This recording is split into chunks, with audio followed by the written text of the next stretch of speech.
வணக்கம் நண்பர்களே. நான் கட் அண்ட் ரைட்டாக இருக்கிறதுல 4-9 நண்பர்களே. போன வீடியோ பார்த்த எல்லாத்துக்கும் தெரிஞ்சிருக்கும் நமக்கு எக்ஸாம் ஸ்டார்ட் ஆயிடுச்சுன்னு சொல்லிட்டு.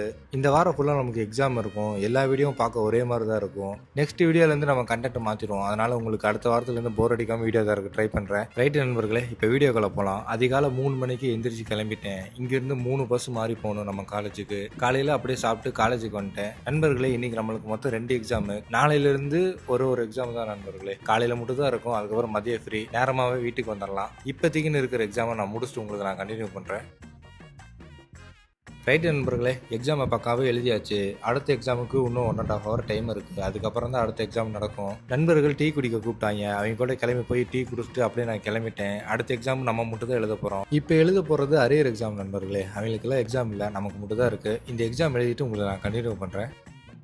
நண்பர்களே, வெற்றிகரமாக எக்ஸாம் எழுதி முடிச்சாச்சு. எக்ஸாம் ஹாலுக்குள்ளே போன பின்னாடி தான் தெரியுது நம்மளோட இன்னொரு நண்பருக்கும் அரியர் இருக்குன்னு சொல்லிட்டு. நானும் நண்பரும் எக்ஸாம் எழுதி முடிச்சுட்டு கிளம்பிட்டோம். நண்பர்களே, வழக்கம் போல தான் ஒரு 3 மணி நேரம் பயணம். இடையில நம்ம நண்பர் கால் பண்ணி ஃப்ரேம் ஒன்று போடணும்னா நானும் ஃப்ரேம் போகிற இடத்துல கால் பண்ணி சொல்லிட்டேன். அவங்க போட்டு ரெடியாக வச்சிருக்கேன், கரூர் வந்து வாங்கிக்க தம்பின்னு சொல்லிட்டாங்க. என் பேச பார்த்தாவே உங்களுக்கு தெரியும், தூக்கமே இல்லாமல் சுற்றிக்கிட்டு இருக்கேன்னு. நம்ம நண்பர்கிட்ட சொல்லிட்டேன், ஃப்ரேம் வாங்கிட்டு வந்து கரூரில் தரேன்னு சொல்லிட்டான். அவன் வர கேப்பில் டீயை ஒன்று போட்டு கம்முன்னு உட்காந்துருந்தேன். அவன் வந்தோடனே ஃப்ரேமை வாங்கிட்டு அப்படியே பஸ் ஏறி வழக்கம் போல தான் நண்பர்களே. ஊருக்கு வந்து நம்ம வளர்ந்த நண்பருக்கு கால் பண்ணேன். அவனும் என்னை பிக்கப் பண்ணி வீட்டில் இறக்கி விட்டான். ரைட்டு நண்பர்களே, கட் அண்ட் ரைட்டாக இருங்க. நாளைக்கு சந்திப்போம்.